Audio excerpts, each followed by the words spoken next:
Pagmamahal, umuunawa, nagpaparaya, hindi nag-e-expect.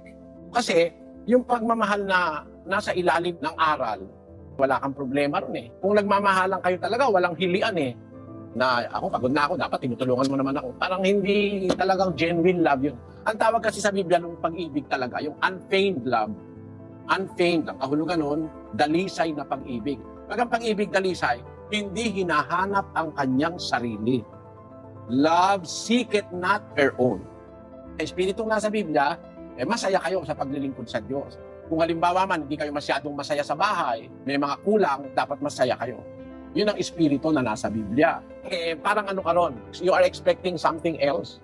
Kung totoo that you wanted to be godly in all manner of life, pagka naramdaman mo na spiritually, masaya asawa mo, isustain mo yun. Yung sinasabi sa Biblia na, let the righteous be righteous still. Let that is holy to be